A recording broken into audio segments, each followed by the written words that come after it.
پہلے 3 رکوع میں اللہ جل شانہ نے پاک دامنی کا حکم دیا اور برائی سے منع کیا، اور ان آیات میں وہ دروازے جو عام طور پر برائی کی جانب لے کر جاتے ہیں اللہ جل شانہ اس کا تذکرہ فرما رہے ہیں۔ بڑی آسان اور سہل آیات ہیں، ہر بندے کو یہ یاد ہونی چاہیے، ہر عورت کو یاد ہونی چاہیے۔ اللہ جل شانہ نے فرمایا یا ایھا الذین آمنوا لا تدخلوا بیوتا غیر بیوتکم۔ پہلی جو چیز ہوتی ہے برائی کی، وہ ہوتا ہے لوگوں کے گھروں میں خام خواہ آنا جانا، مرد اور عورت کا خام خواہ ملاقاتیں کرنا۔ تو اللہ جل شانہ نے اس سے منع فرمایا اے ایمان والو لا تدخلوا بیوتا غیر بیوتکم، تم نے کسی دوسرے کے گھر میں اس کی اجازت کے بغیر داخل نہیں ہونا۔ لا تدخلوا بیوتا غیر بیوتکم حتی تستأنسوا، کہ تم نے کسی غیر کے گھر میں نہیں جانا یہاں تک کہ تم اس سے اجازت طلب کرو۔ اور صرف اجازت طلب کرنا یہ چھوٹی بات نہیں ہے۔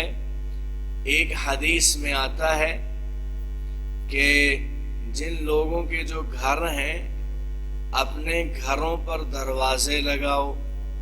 اور اگر غربت کی وجہ سے دروازہ لگانے کی طاقت نہیں ہے تو کم از کم اپنے گھر کے دروازے کے سامنے پردہ لٹکا لو۔ اپنے گھر کے سامنے اگر دروازہ ہو بھی اور اس میں یہ خدشہ ہو کہ یہ کھل جاتا ہے، اور اکثر اور بیشتر یہ کھلا رہ جاتا ہے، تو پھر یہ نبی علیہ السلام کا حکم ہے کہ وہاں پردہ لٹکانا چاہیے تاکہ راہگیر جو گزر رہے ہیں ان کی نظر گھر میں نہ پڑے۔ جب اسلام گھر میں ایک خالی نظر ڈالنے کی اجازت نہیں دے رہا تو گھر میں بغیر اجازت کے داخل ہونے کی اجازت کیسے دے گا؟ اور یہاں تک بس نہیں ہے، ایک اور حدیث میں ہے ایک بندے نے شکایت کی کہ میرے گھر میں غربت بہت ہے،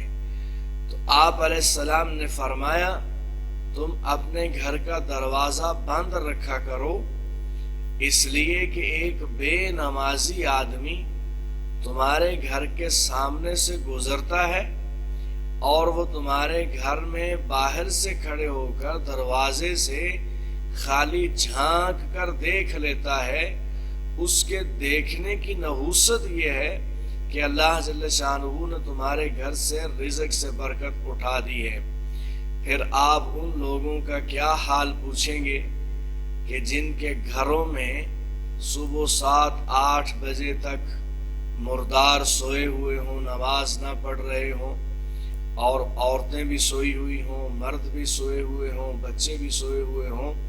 اور نماز کی قطعاً وہ فکر نہ کر رہے ہوں، اور ماں باپ کو ان کی نیند کی فکر ہو لیکن ماں باپ کو ان کی نماز کی فکر نہ ہو،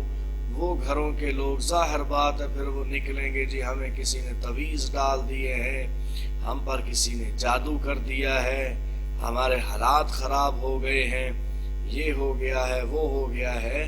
حقیقت جن چیزوں کی شریعت نے بیان کی ہے ان کی طرف بندے کو نظر کرنی چاہیے۔ بہرحال میں عرض یہ کر رہا تھا کہ گھر میں داخل ہونے کی بات تو بڑی بات ہے، گھر میں جھانکنے کی بھی اجازت نہیں ہے۔ ایک اور حدیث میں ہے نبی علیہ السلام نے فرمایا ڈرانے کے لیے بہت ساری باتیں ہوتی ہیں، خالی ڈرانے کے لیے، عمل نہیں کرنا ہوتا ان پر، ڈرانے کے لیے ہوتی ہیں۔